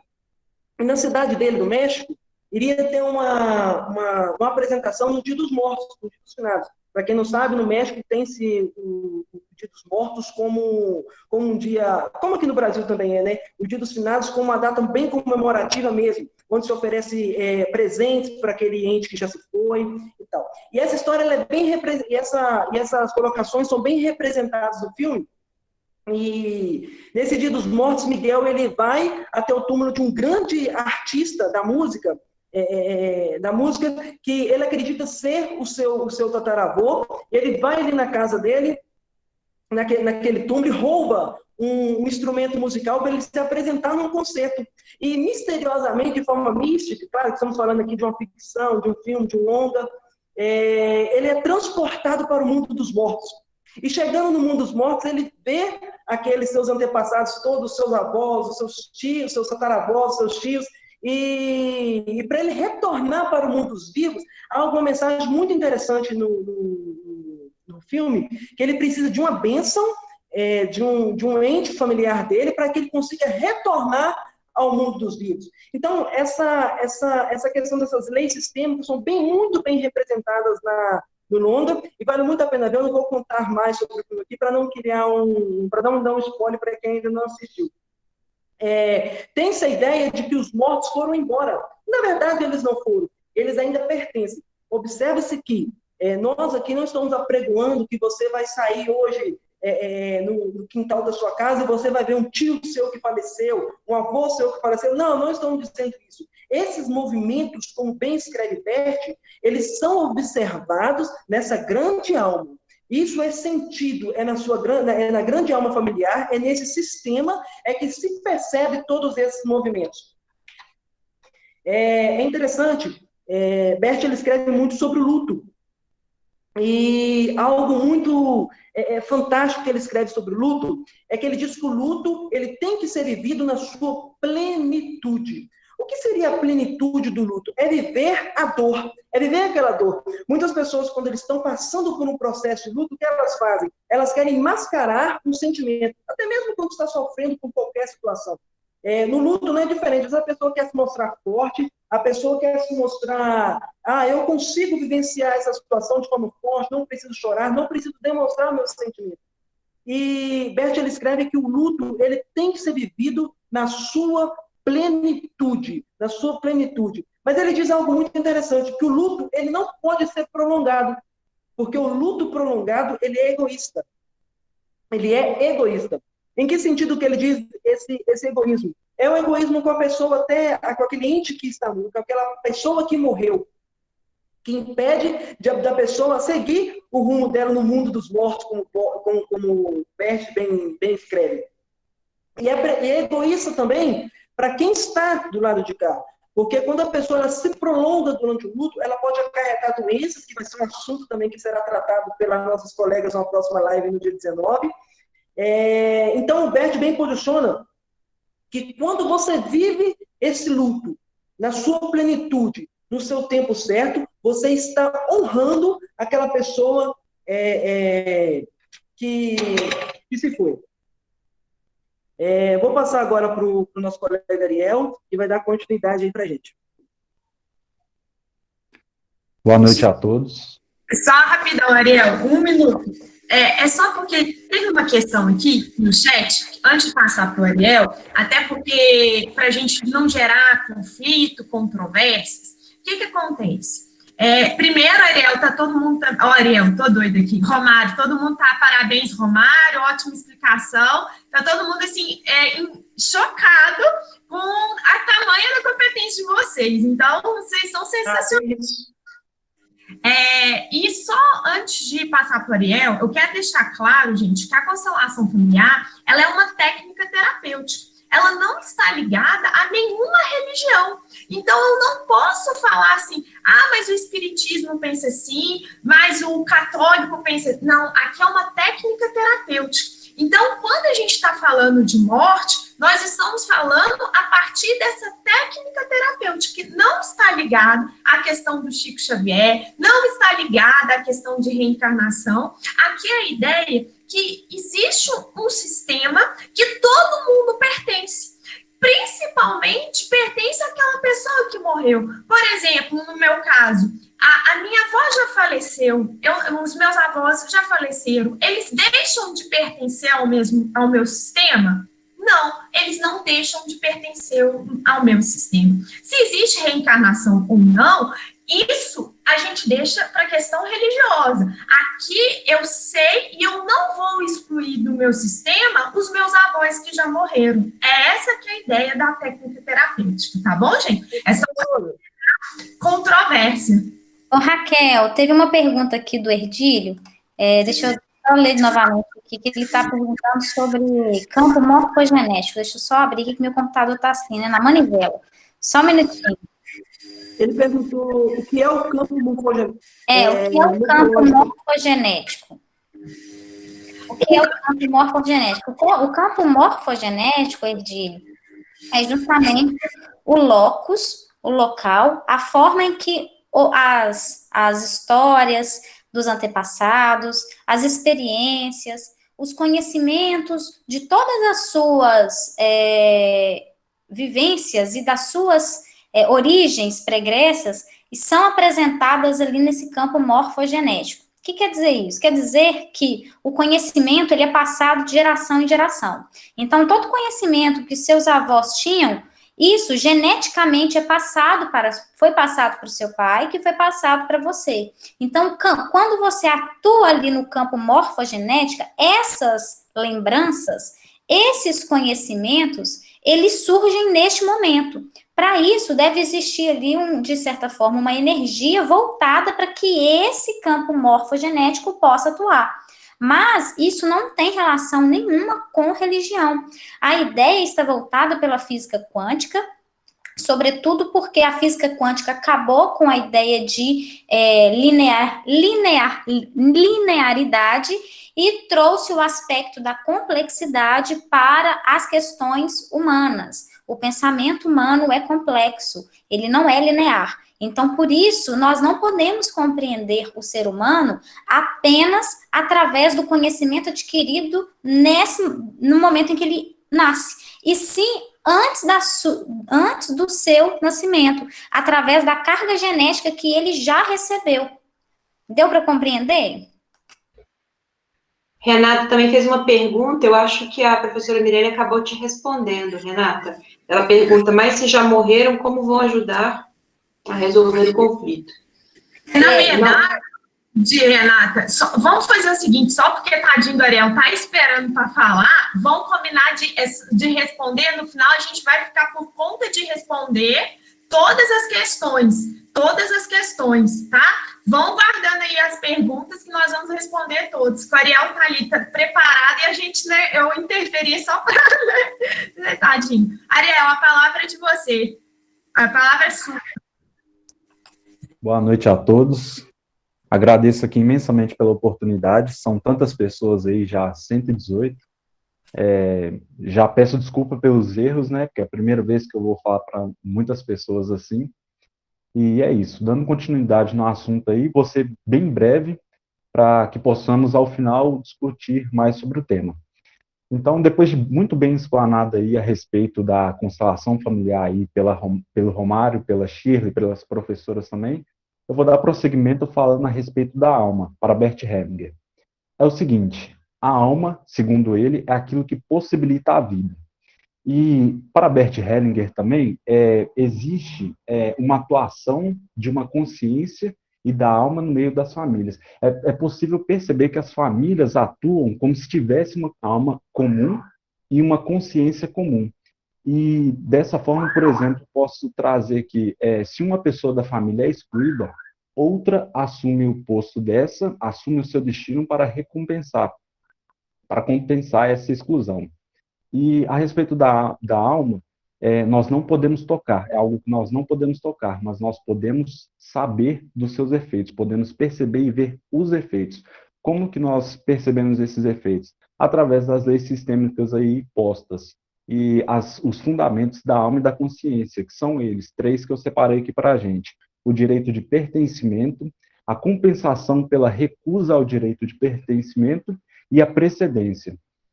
A questão da precedência agora, trocando o assunto. A precedência é aquilo que, com mais importância, é colocado antes. E para Bert Hellinger, a vida tem precedência sobre a morte, porque é mais importante. E, dito isso, ele nos aconselha, né? Ele afirma que existe uma maneira de lidar com a morte enquanto se vive. E qual que é essa maneira? É quando chegar a hora da morte, nós nos expor a ela e estarmos bem com nós mesmos. Além disso, Bert Hellinger fala que não podemos olhar para a morte o tempo todo, ficar moendo isso na cabeça o tempo todo, pois isso dificulta também a nossa vida. O importante é ter um equilíbrio, uma preponderância, e devemos nos expor à morte quando chegar esse momento. E também em relação ao medo da morte. Essa questão do medo da morte tem muito a ver com o nosso desejo de sobrevivência. É uma coisa inerente ao ser humano, a questão da sobrevivência, todo mundo sobreviver. E, dito isso, quando a gente pensa na morte, nós ficamos enfraquecidos. Isso traz emaranhamentos nas famílias. E, dessa forma, as constelações familiares, por meio das leis sistêmicas, podem perceber isso de uma forma a solucionar o conflito aí posto. E Bert Hellinger fala uma coisa muito interessante também sobre o medo da morte, que ele fala uma frase nesse livro, A Fonte Não Precisa Perguntar pelo Caminho, que é a seguinte: a vida termina com a morte, mas o medo da morte começa no nascimento. Ou seja, já é uma coisa que está com a gente aí todo esse tempo, e é um tabu aí, também, como o Romário bem pontuou, que se você for perceber, analisar as conversas que você tem com seus familiares e amigos, raramente você vai falar sobre o assunto morte, porque é uma coisa que ninguém quer pensar no momento. E dito isso, ele fala que quando olhamos por toda a vida para a morte, nós morremos. E também se a gente viver toda a vida sem olhar para a morte, nós morremos também.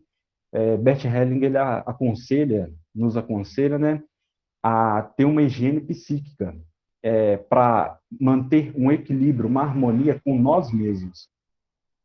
E ele fala também, você pode viver olhando para a morte, mas quando chegar a hora da morte, você deve se expor a ela, né, para estar bem consigo mesmo. E ele também cita aí a felicidade. Ele fala que quem toma felicidade toma as outras coisas boas da vida também, como a alegria, o prazer, o amor, dentre outras. E Bert Hellinger fala também que quando as pessoas não devem simplesmente querer buscar felicidade a todo custo. Pelo contrário, devemos aceitar a felicidade da maneira que ela vier, seja ela grande, seja ela pequena, e assim por diante.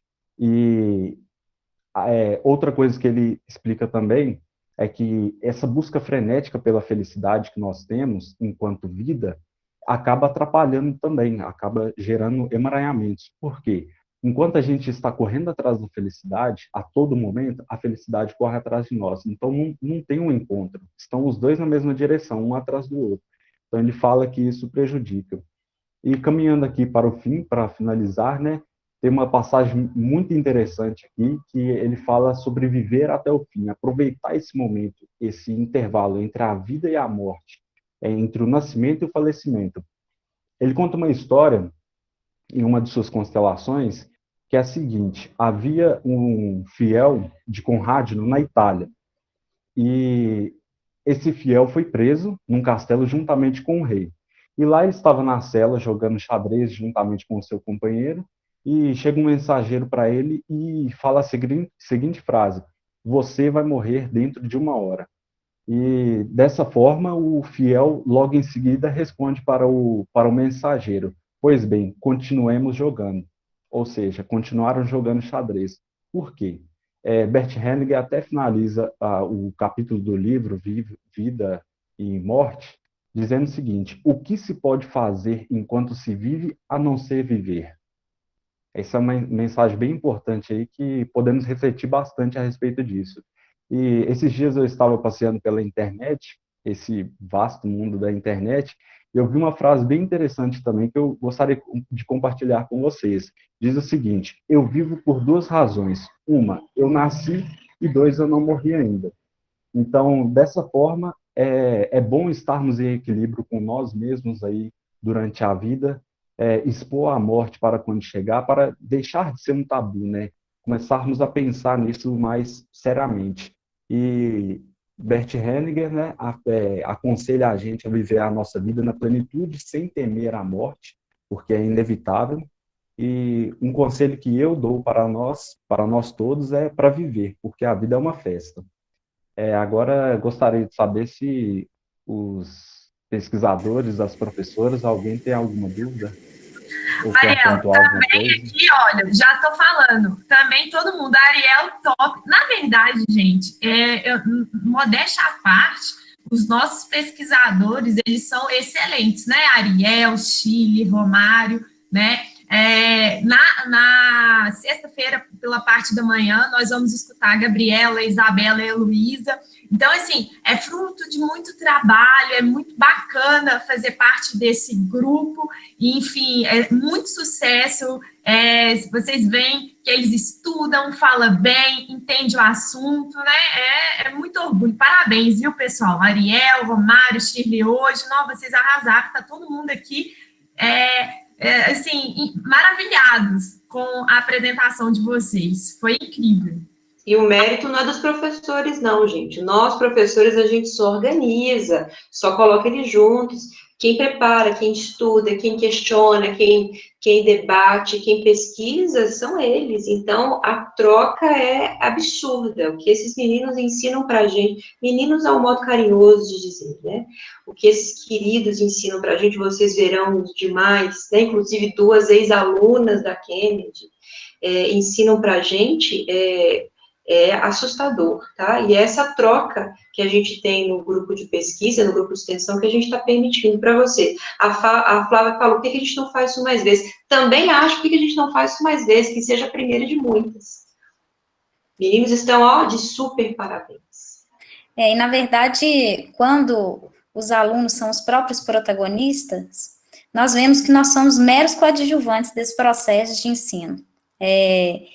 Os alunos, de fato, têm muito a contribuir. O Ariel é um aluno extremamente calado, quieto, e tem tanto conhecimento, tem tanta informação que pode compartilhar nessa era aí de ensino compartilhado, de economia compartilhada, e por que não compartilhar o que nós sabemos, o pouco que a gente sabe com os demais. Então, essa aula coletiva que nós propomos e que nós conseguimos trazer hoje para vocês foi justamente mostrar que nas cadeiras existe muito conhecimento. Quem senta ali naquelas cadeiras tem muito a agregar, tem muito a falar e tem muito a contribuir para o nosso ambiente acadêmico.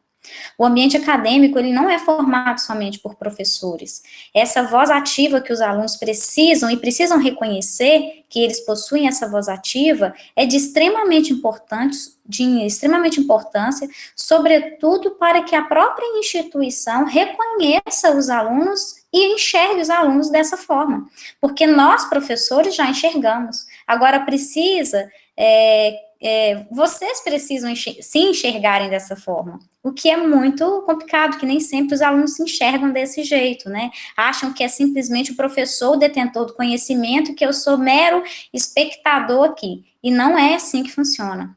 Vejam que os alunos trouxeram conhecimentos que até mesmo nós não sabíamos, né? Então, essa troca de informação, essa troca de conhecimento permite com que o nosso trabalho fique melhor e com que o perfil acadêmico de vocês fique muito mais potencializado, sobretudo daqui a pouco, quando vocês forem para o mercado de trabalho.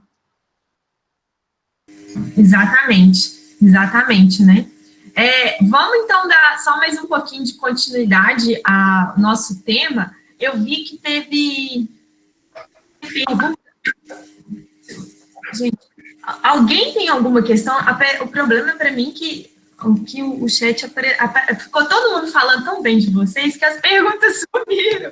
Mas, doutora Raquel, tem uma muito boa aqui da Simara, eu respondi parcialmente, mas ela pergunta o seguinte, se quando a pessoa ignora a morte, no sentido de não querer enfrentar porque dói muito, né?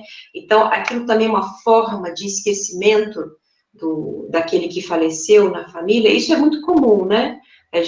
Muitas pessoas não querem nem viver o luto e ignoram aquele que faleceu. Então, isso também seria uma forma de esquecimento.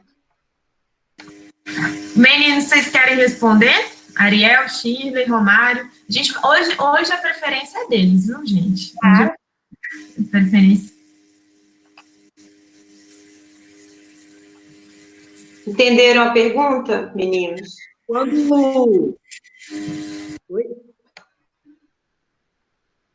Quando nós extraímos alguns conhecimentos de Bert, ele fala algo muito interessante, que ele fala de uma concentração para a morte, né? Então, ou seja, ele, de uma forma assim, bem complexa, porque para nós entendermos a situação, nós temos que pensar o seguinte, tudo isso que nós estamos falando são situações que vão se movimentando dentro dessa grande alma.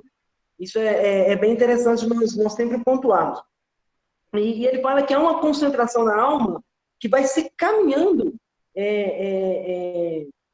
para a morte. E quando a colega faz aí a pergunta sobre luto, às vezes esse fato desse luto ser tão prolongado, mas tão prolongado, é um impeditivo para que a pessoa que morreu se despeça e também até vá embora. E lembro de uma situação, claro, a gente sempre deixa bem claro que não estamos tratando de uma questão religiosa. Eu vi nos comentários, tem muitas pessoas perguntando o que tem a ver com o espiritismo. Então, não é nosso foco aqui. Recordo de uma situação, de uma experiência de um tio, de um familiar meu, que estava no leito de morte, já, sabe? E a família estava toda ali reunida, em volta daquele leito de morte, e eles seguravam a pessoa que estava morta. Seguravam num contato físico mesmo, um segurava nos pés, outro segurava na mão, outro alisava o cabelo, e ali a pessoa já estava naquele processo de despedida mesmo, enquanto aqueles familiares que estavam presentes não soltaram aquela pessoa, não se desprenderam daquela pessoa, ela não conseguiu fazer não morreu até que se tirasse todo o contato físico dela. E é interessante que quem estava presente lá contou que o médico passou, e o médico falou, olha, vocês precisam se desprender dela para que ela possa ir. E foi um momento assim tão repentino que quando eles soltaram aquele enfermo que estava ali, ele deu o último respiro e se foi. Mas é interessante que se viva esse luto, não se apegue, claro, que esse sentimento, a saudade, isso é natural, isso vai permanecer, mas é interessante que a memória dessa pessoa que se foi, ela nunca pode ser esquecida. Quer você coloque um retrato na sua casa para ela ser lembrada, quer às vezes você ter alguma coisa que te retorne aquele ente que se foi. Eu gostaria de complementar a resposta do Romário. Vocês estão me ouvindo? Estão me ouvindo? Sim. E me vendo também, né? Sem cortar. Sobre essa questão que a participante colocou, da questão do luto, tem uma passagem, nesse livro da Fonte Precisa Perguntar pelo Caminho, mas nas Ordens do Amor, que é um outro livro, uma outra referência também do nosso grupo, em que ele coloca as experiências dele, que tem uma constelação muito interessante de uma senhora que perdeu 2 filhas e um marido no acidente de veículo, no acidente de carro. E essa senhora também foi vítima desse acidente. Então, ela ficou algum tempo em coma e não pôde participar da cerimônia de sepultamento, do velório, tampouco também pôde ajudar a amparar a filha sobrevivente, porque estavam no veículo os 3 filhos, e o pai e a mãe. Então, o pai e as 2 filhas mais velhas morreram, sobreviveu a mãe e a filha mais nova. E aí, com o passar do tempo, essa senhora desenvolveu inúmeros problemas de relacionamento com essa filha, até que ela procurou pela terapia, pelas constelações familiares, para tentar descobrir o porquê que ela não conseguia se relacionar. E aí, durante a organização da constelação dessa senhora, o Bert, por meio dessa análise das imagens e tudo, ele conseguiu perceber que essa senhora olhava o tempo todo para o chão. E aí, o significado desse gesto, dentro das constelações familiares, é a questão de olhar para os mortos. Então, ele identificou que essa senhora não tinha vivido o luto dela. Ela não viveu o luto dela, porque ela não pôde, né? Ela estava hospitalizada, e a filha sobrevivente também não viveu o luto, não teve o amparo da mãe, então ela se distanciou. Então, por meio dessa constelação, foi possível perceber, então, de forma sintetizada, né, como é importante essa questão do luto. Tem uma outra pergunta no chat aqui também, professora Raquel, sobre as crianças. Pode perguntar. Sobre como, aqui ó, é a pergunta da Simara, como abordar com as crianças pelo ponto de vista da constelação. No livro A Fonte Não Precisa Perguntar pelo Caminho, o Bert coloca uma passagem muito interessante, em que ele fala que a gente não deve esconder a morte das crianças, e tem a ver com aquela questão que eu expliquei da consciência, porque a criança, ela tende a repetir aquilo que a gente faz, porque a criança, ela não tem essa interpretação viciada, né? Ela olha e observa de acordo com aquilo que ela pode perceber. Então, muitas vezes, como a gente esconde a morte da criança, a criança, então, ela tende a ter aquela resistência por nossa causa, por causa dos adultos. E aí ele coloca uma passagem bem pequenininha, que eu acho que talvez pode esclarecer sua dúvida, em que uma criança não pôde participar da cerimônia de sepultamento do pai, porque a família não achou que seria adequado por causa da idade dela. Então, ela ficou com aquele bloqueio. E aí, era comum, anteriormente, que se fizesse esse tipo de cerimônia dentro das residências, né? E aí, faleceu uma pessoa que ele aborda lá, no seu vizinho e tudo, e aí essa criança ficou morrendo de curiosidade para ver, porque não tinham deixado ela ver o caixão e ficou com medo. Mas aí, dessa vez, deixaram ela ver. Então, ela chegou lá no caixão, olhou para a senhora, né, que estava morta, voltou e falou assim, aí está postada uma rainha. Ela falou essa frase para quem deixou ela ver a pessoa que estava morta. Quer dizer, ela não sentiu medo. Ela entendeu que era uma pessoa dormindo, uma pessoa que estaria dormindo. Então, essa questão de abordar com as crianças, inicialmente, pelo que dá para compreender por esses ensinamentos do Bert, é que a gente não deve viciar a interpretação delas, né? Deixar com que elas percebam, não fazer com que elas sintam medo dos mortos, que elas tenham pena dos mortos, né? Simplesmente que elas respeitem os mortos. Ô, Shirley, tem uma outra pergunta aqui do Erdílio. Fala o seguinte: a constelação pode ter um resultado diverso do esperado, ao invés de aproximar, repudiar? Sim, a gente, nas nossas pesquisas, a gente também já observou algumas críticas, algumas questões acerca das constelações. Bom, as constelações são feitas por pessoas, né? Então, da mesma forma que existem bons professores, bons advogados, existem bons consteladores e maus consteladores. Então, existe, sim, uma forma de aplicar a técnica. Então, primeiro, tem a ver com isso, com a forma adequada. E segundo, que não é uma receita de bolo, né? Não é nada milagroso. Então, pode ser, sim, que a pessoa, às vezes, nem sinta, o Bert fala isso no livro dele, nem sinta o efeito. Normalmente, o que a gente vê pelos relatos são as pessoas falarem que tiveram um resultado muito efetivo, que sentiram, de fato, o efeito daquela constelação. Sabe, na grande maioria das vezes, de acordo com as nossas pesquisas, principalmente nesse livro do Bert, que tem só acerca de constelações, que é as ordens do amor, a gente percebe, assim, de forma muito latente que as pessoas, de uma forma geral, percebem resultados muito positivos. Mas nós já vimos nas nossas pesquisas, assim, que tanto tem a ver com a aplicação adequada da técnica, quanto tem a ver também, às vezes, com o problema, né, da pessoa. Então, eu acredito, respondendo agora, né, a sua pergunta, até agora, nas minhas pesquisas, eu acredito ser possível, sim, que não tenha resultado, porque não existe uma garantia, assim, de 100%, mas os relatos são de que são efetivos. Até porque, né, Shirley, para que a pessoa possa ser constelada, ela tem que querer, não é nada impositivo. Então, se você procura uma constelação, um método terapêutico, se você procura um constelador, você está querendo ali procurar uma causa de um emaranhado bem pontual. Então, você tem que estar envolvido, né, voltado para aquela ideia de que você quer constelar. É claro que nem sempre é possível identificar a causa. Existem fatores externos que podem impactar, né? A pessoa não está ali concentrada, não está com energia o suficiente para mover o campo morfogenético. Então, existem fatores, sim, mas, via de regra, né, pode acontecer isso que você está falando. A questão das intenções, né, também, o terapeuta ele tem que ser livre de intenções, porque a técnica, ela é fenomenológica. Então, esses movimentos pelos quais o terapeuta consegue identificar o emaranhado e caminhar para a solução, eles têm que surgir.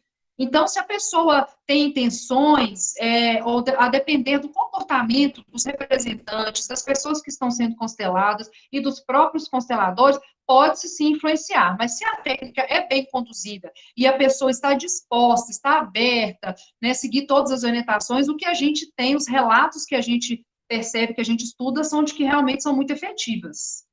Só para destacar uma coisinha. Primeiro, a constelação familiar, ela não é como que eu posso falar? Surge um problema, vou lá e resolvo. Um pó de mágica, não é um pó de mágica. Não é. E a gente tem o Bert Hellinger, ele critica muito os terapeutas que se propõem a resolver os problemas das pessoas.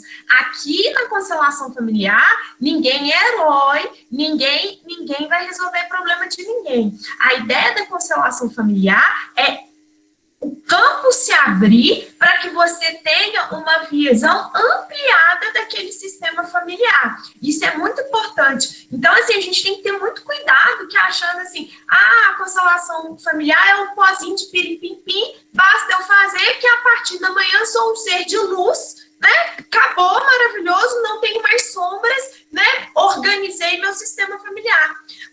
É tão interessante que o Bert Hellinger tem relatos no seu livro que é o seguinte, a pessoa começa a contar um fato e ela fala, não, você não vai constelar. Ela, mas como não? Não, você não está preparado, não tem que constelar. E ponto. Então, assim, a gente não é um pozinho de pirim-pim-pim, né? Não vai resolver todas as questões. Às vezes é um conflito pontual que você vai levar e aí você vai conseguir expandir este conhecimento. É só para a gente não achar, né, que não ter essa falsa percepção. E é muito importante a questão do terapeuta, dele estar livre de intenção, né? Hoje em dia, a gente tem que ter, tudo que vira moda, a gente tem que ter um pouco de cuidado, né? para a gente não desacreditar na constelação familiar, porque senão todo mundo se diz constelador porque leu o livro do Bert e aí sai constelando a vida de todo mundo, e não é assim. Uma outra pergunta aqui que foi feita aqui no chat, Renata perguntou que ela não entendeu de que forma os mortos irão auxiliar nos conflitos. Ô, Renata, eu vou, antes de passar para a Shirley, deixa eu só te dar um exemplo. Se você, por exemplo, tem uma questão de um aborto, ok? Teve um aborto, a mãe não considera aquele filho. Há uma exclusão. Isso gera um emaranhamento. E aí a constelação familiar, ela vai auxiliar para quê? Para que aquela mãe inclua aquele filho que não nasceu. E aí, aquela questão, aqueles emaranhamentos vão ser resolucionados. É uma questão, né, de inclusão da morte. Vai, Chico. Sim, respondendo a questão dela sobre como os mortos podem auxiliar, né, se já estão mortos, é um questionamento bem relevante, né, porque, de fato, o que atua é essa questão da interdependência a que nós estamos nos referindo aqui, né, como a alma é coletiva, como existe toda essa interdependência no nosso sistema, então, aqueles entes que se foram, se não são reconhecidos, devidamente reconhecidos, isso pode acarretar, sim, resultados negativos. E, ao mesmo tempo, quando os mortos são reconhecidos, são respeitados, são lembrados, isso pode ser muito benévolo, pode ser muito benéfico para quem está em vida. Né? Nas constelações familiares, o Bert pôde verificar isso, e a gente vê nas experiências, nos relatos das obras dele, isso de forma muito latente. Né? Nessa mesma constelação que eu exemplifiquei aqui mais cedo, pôde-se perceber o quanto aquele distanciamento dessa senhora, desse marido dela, trouxe problemas inconscientes. Então, como que os mortos podem ajudar os vivos? Quando os vivos reconhecem os mortos, mesmo eles não estando mais neste plano, eles pertencem ao sistema, né? E quando a gente fala reconhecer, no sentido de que durante as dinâmicas, por exemplo, durante a constelação dessa senhora que eu relatei, o terapeuta conduziu essa senhora a dizer, eu estou explicando porque às vezes as pessoas não sabem como que isso é feito de fato, né? E como que é? O terapeuta, ele conduz essas pessoas a proferir dizeres de reconhecimento, só da pessoa, às vezes, pensar, reconhecer frases de efeito, né, ajuda aquele sistema a voltar ao seu equilíbrio.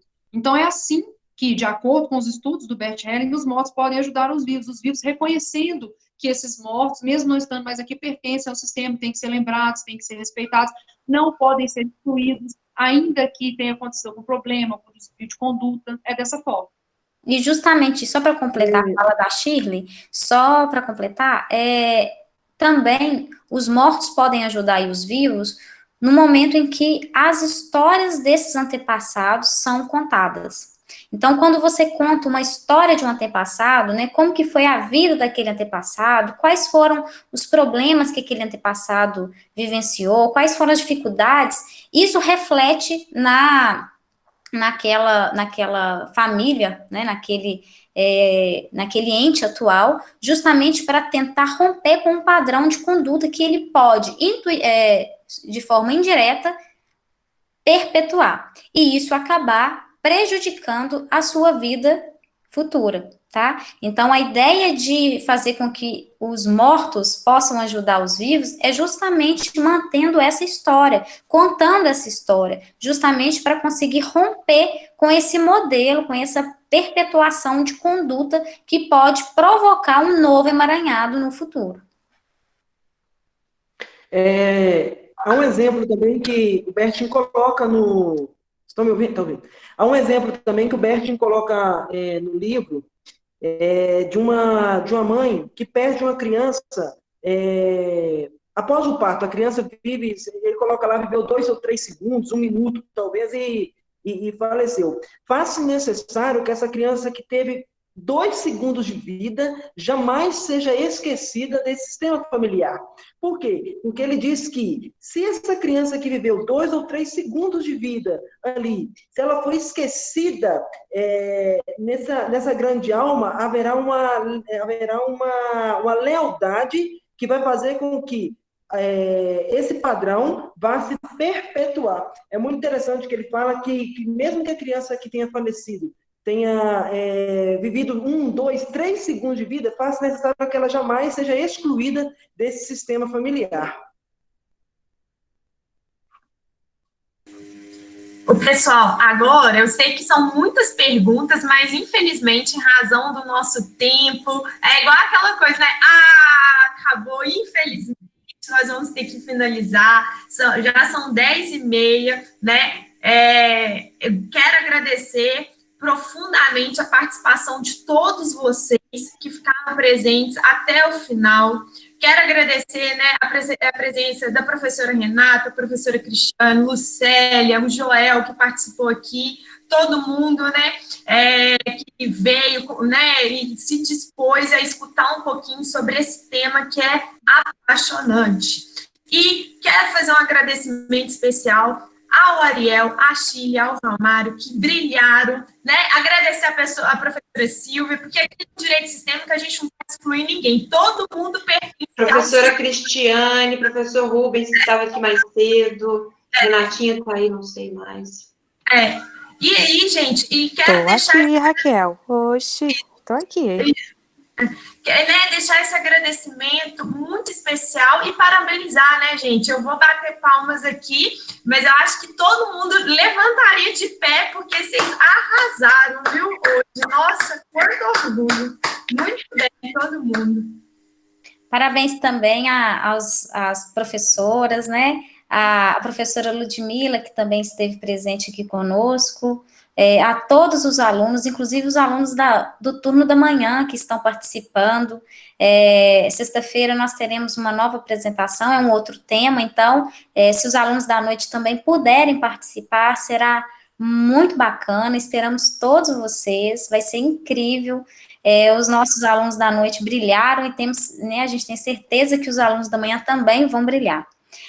Foi uma noite de muito aprendizado, muita energia boa, nós conseguimos aí transmitir um pouquinho, né, uma agulha no palheiro, um pouquinho do nosso conhecimento. Os meninos aí brilharam, trouxeram conhecimento científico, tá? Então, a constelação familiar é ciência, está pautada aí na neurociência, está pautada na física quântica, então não é uma ciência subalterna, pelo contrário, tem conhecimento científico e se funda em questões científicas, e é por isso que nós estamos pesquisando, já que nós somos pesquisadores, nós vamos pesquisar conhecimento científico, tá bom?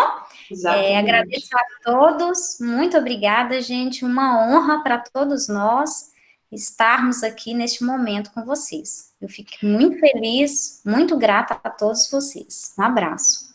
Pessoal, muito obrigada pela presença. Eu não tenho o que dizer desses queridos alunos, trazendo aí um conhecimento gigantesco, deixando vocês com pulga atrás da orelha, a ponto da gente precisar fazer outras, que façamos outras sim. Vamos deixar vocês com perguntas para serem feitas, para estimular aí a curiosidade, porque realmente é um tema que não se exaure com facilidade, não.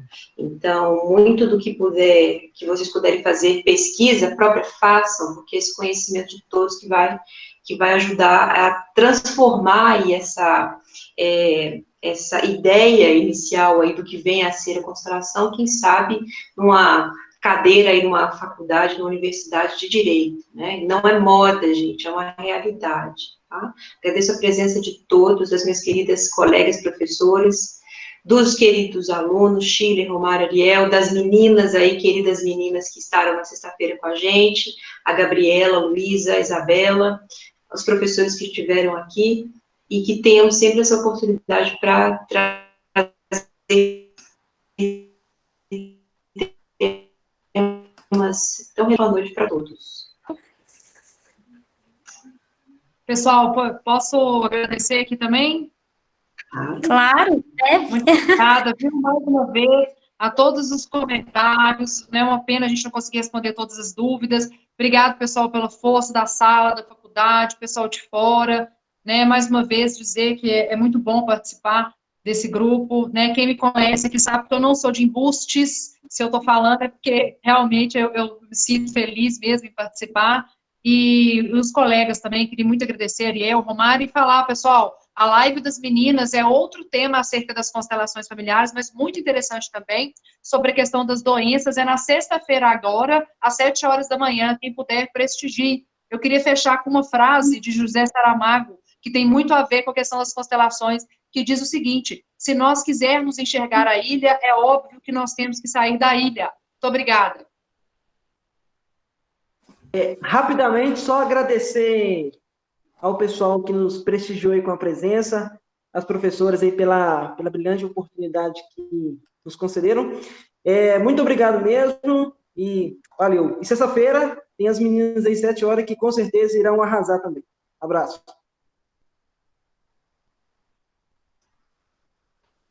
Ariel, sua vez aí, para a gente finalizar. Então, finalizando aqui, também agradeço imensamente aí a todos que nos acompanharam até agora, né?